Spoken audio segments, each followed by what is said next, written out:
নমস্কার বন্ধুরা, আমি দেবযানী। আমার চ্যানেলে আপনাদের সবাইকেই স্বাগত জানাই। প্রত্যেক দিনের মতো দারুণ একটা রেসিপি আজ আমি আপনাদের সঙ্গে শেয়ার করব। আর খুব সহজভাবেই রেসিপিটা শেয়ার করার চেষ্টা করব। আশা করছি আপনাদের খুব ভালো লাগবে। যদি ভালো লেগে থাকে আমার চ্যানেলটিকে সাবস্ক্রাইব করে আমার পাশে থাকবেন। কয়েকটা সেদ্ধ আলু দিয়ে আর দুমুঠো ময়দা দিয়ে এক অবাক করা রেসিপি আজ আপনাদের সঙ্গে শেয়ার করব। খুব মজাদার একটা নাস্তা রেসিপি। পুরো ভিডিওটা দেখতে থাকুন, একটু কোথাও স্কিপ করবেন না। চলুন শুরু করা যাক। এখানে আমি কিছুটা ময়দা নিয়েছি, তার মধ্যে কয়েকটা সেদ্ধ করা আলু দিয়ে দিয়েছি। আলুগুলোকে ভালোভাবে আমি মেখে নেব। বাচ্চাদেরকে স্কুলে টিফিন কিংবা অফিসে টিফিন নিয়ে যাওয়ার জন্য এই রেসিপিটা একদম একটা পারফেক্ট রেসিপি। খুব সহজ পদ্ধতিতে বানানো হয়ে যায় আর স্বাদও কিন্তু খুবই ভালো আর স্বাস্থ্যকর তো বটেই। খুব ভালোভাবে কিন্তু আলুটা মাখতে হবে, যেন একটুও কোথাও ডুমো ডুমো ভাব থেকে না যায়। অনেক সময় আলু ভালোভাবে যদি না মাখানো হয় ডুমো ডুমো ভাব থেকে যায়, সেক্ষেত্রে এটাকে ভালোভাবে মেখে নিতে হবে। বাড়িতে মাত্র কয়েকটা সেদ্ধ আলু থাকলে বা যদি কয়েকটা আলু থাকে তাকে সেদ্ধ করে এরকম একটা নাস্তা ঝটপট বানিয়ে ফেলতে পারবেন। যদি আপনারা চান আলুটাকে না মাখিয়ে গ্রেট করেও নিতে পারেন, সেটাও কিন্তু অনেকটাই সহজ হবে। আলুটাকে ভালোভাবে মেখে নিয়েছি। এইবার পরিমাণ মতো লবণ দিয়ে দেব কিছুটা তেল।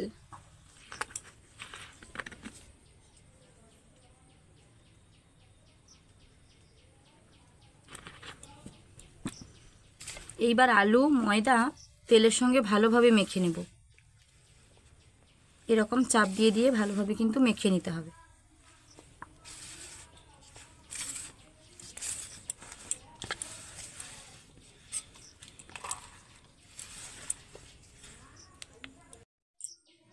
আমি কিন্তু খুব সকালে উঠে এদিকে টিফিন বানাতে বসে পড়েছি সকালের জন্য।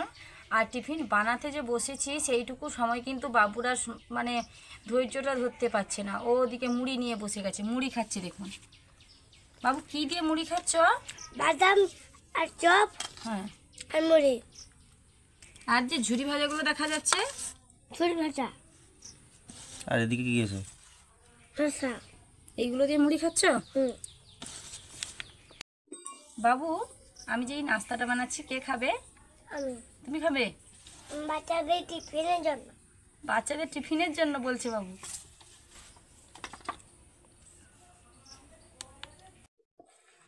আলু আর ময়দা মাখতে মাখতে কত সুন্দর নরম একটা ডো রেডি হয়ে গেছে দেখুন। আর কিন্তু জল দিয়ে ডো বানানোর কোনো প্রয়োজন নেই। হাতের মধ্যে কিছুটা সাদা তেল নিয়ে ডোটাতে লাগিয়ে দিতে হবে। চারদিক ঘুরিয়ে ঘুরিয়ে তেলটা লাগিয়ে এটাকে 15 থেকে 20 মিনিটের জন্য রেস্টে রেখে দেব।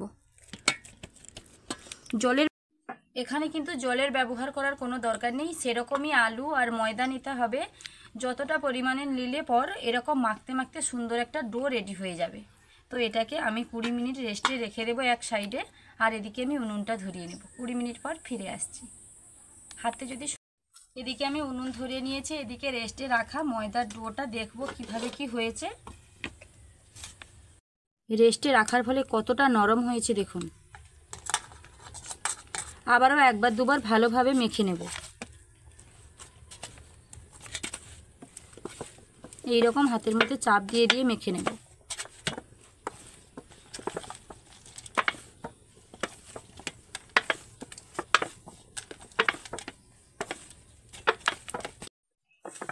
এইরকম লম্বাটে করে নিয়েছি দেখুন। এইবার এখান থেকে লেচি কেটে নেব।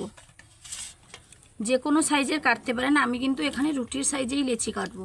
আর এই নাস্তাগুলো রুটির সাইজে কাটলে দেখতে ভালো লাগে।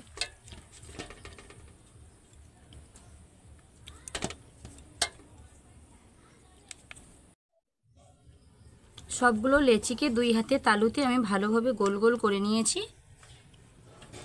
আর একটাই বাকি আছে, এটাও ঘুরিয়ে ঘুরিয়ে গোল করে নেব।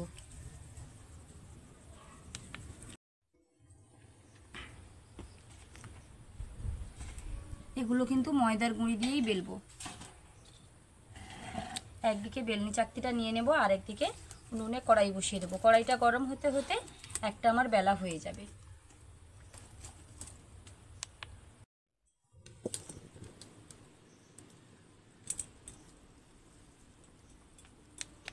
কিছুটা ময়দার গুঁড়ি এরকম দুদিকে লাগিয়ে নেব, দিয়ে রুটির সাইজে বেলে নেব।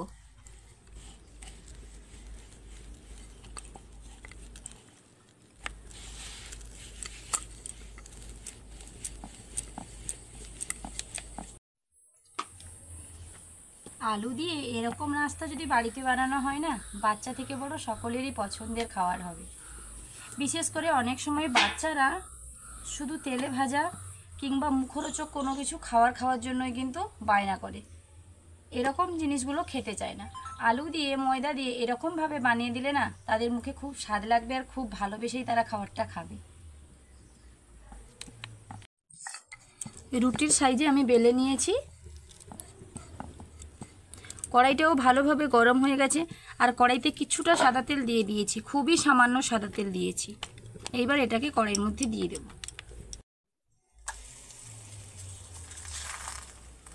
অনেক সময় বড়রা অফিসে যাওয়ার সময় কি টিফিন নিয়ে যাবে রোজ রোজ ভেবে পায় না। এক আধ দিন এরকমভাবে টিফিন বানিয়ে নিয়ে যাবেন, দেখবেন খেতেও খুব ভালো লাগবে, আর বানানোটাও ঝটপট হয়ে যাবে। একদিকে আমি উল্টে দিলাম আপনাদের সঙ্গে গল্প করতে করতে। এবার উল্টে দেব, ওপর দিয়ে কিছুটা সাদা তেল দিয়ে দেব। একদম অল্প অল্প তেল দিয়েই কিন্তু এই নাস্তাটা হয়, তার জন্য কিন্তু আমি প্রথমেই বলেছি এটা স্বাস্থ্যকর হবে। যখনই অল্প তেল দেবেন তখনই কিন্তু একটা স্বাস্থ্যকর রেসিপি হয়ে যাবে। আর এটা বানানো এত অল্প সময়ের মধ্যে হয়ে যায়, ঝটপট রেডি হয়ে যায়। আর এখনকার দিনে সময় বেশি তো কারোর হাতেই নেই, ঝটপটে যে নাস্তা হবে সেটাই কিন্তু খুবই ভালো লাগবে। এটা কিন্তু একদমই ঝটপট হয়ে যায়, কত অল্প সময়ের মধ্যে ভাজা হয়ে যাচ্ছে দেখুন। এর থেকে খুব বেশি লালচে করলে আর খেতে ভালো লাগবে না। এটাই ঠিক আছে, তো হয়ে গেছে। এটাকে নামিয়ে নেব প্লেটের মধ্যে।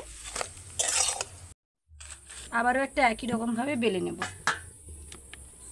হঠাৎ করে নিরামিষের দিনে কোনো আত্মীয় কুটুম চলে এসছে বাড়িতে, এরকমভাবে ঝটপট জলখাবার বানিয়ে দিন, তারা কিন্তু খুব ভালোবেসে এই খাবারটা খেয়ে নেবে, আর একবার খেলে বারবার আপনার হাতে এইরকম নাস্তা খেতে চাইবে।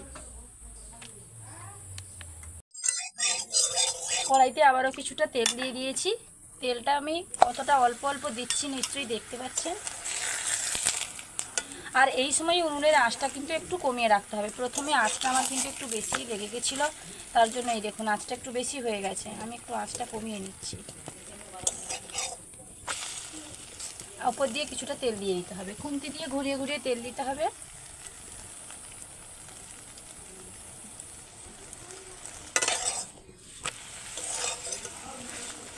চাইলে তেল না দিয়েও এগুলো ভেজে নিতে পারে।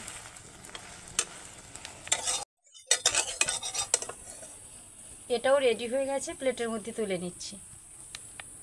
আবারও একটা একই রকমভাবে বেলে নিয়েছি, কড়াইতে দিয়ে দেব। আর যেগুলো আছে একই রকমভাবে লালচে লালচে কালার করে কিন্তু ভেজে নেব। সবগুলো কিন্তু ভাজা হয়ে গেছে, আর এটাই বাকি আছে, এটাও ভেজে নেব।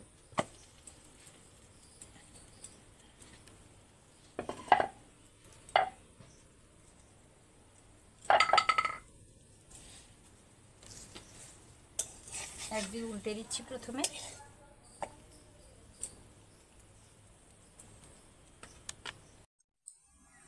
একদিক কি সুন্দর লালচে লালচে কালার এসছে দেখুন, আর একটা দিক হলেই কিন্তু নামিয়ে নেব।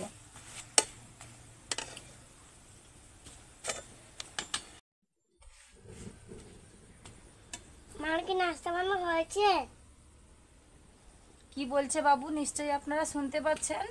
কি বলছো? এদিকে এসো। না, নাস্তা কি হয়েছে? কেন, তুমি খাবে? আচ্ছা ঠিক আছে। তোমার এই নাস্তাগুলো কি খেতে ভালো লাগে? বেশ, এটাও আমার রেডি হয়ে গেল। সেই নাস্তাকে ভালো লাগে না। কতটা সুন্দর দেখতে লাগছে দেখুন, আর এই নাস্তাগুলো কতটা নরম দেখুন, না দেখলে বিশ্বাস হবে না। একদম হাতের মুঠোয় হয়ে যাবে একটা এত বড় রুটি। এই দেখুন একদম রুটির সাইজে হয়েছে এগুলো, কতটা নরম সফট দেখুন, খেতে কিভাবে। আর এই নাস্তাগুলোর মধ্যে সেদ্ধ করা আলুটা দেওয়ার জন্য না আরও বেশি নরমও হয়েছে, আর টেস্ট কিন্তু একদম দ্বিগুণ হয়ে গেছে। তাহলে বন্ধুরা, আমার এরকম সেদ্ধ করা আলুর মধ্যে, ময়দার মধ্যে সেদ্ধ করা আলু দিয়ে অসম্ভব মজাদার নাস্তার রেসিপি আপনাদের কীরকম লাগলো আমাকে কমেন্ট করে জানাবেন। আর যদি ভালো লেগে থাকে অবশ্যই কিন্তু একটা লাইক করবেন। নিজেদের বন্ধুদের সঙ্গে আমার ভিডিওটা শেয়ার করবেন। আমার চ্যানেলটিকে সাবস্ক্রাইব করে আমার পাশে থাকবেন, যাতে প্রত্যেক দিন নতুন ধরনের ভিডিও আমি আপনাদের সঙ্গে শেয়ার করতে পারি। দেখা হচ্ছে ওই নতুন কোনো রেসিপি নিয়ে। ততক্ষণ সুস্থ থাকুন, ভালো থাকুন। ভিডিওটা এখানেই শেষ করছি। টাটা। Tata bye bye. কি বলছো বলো?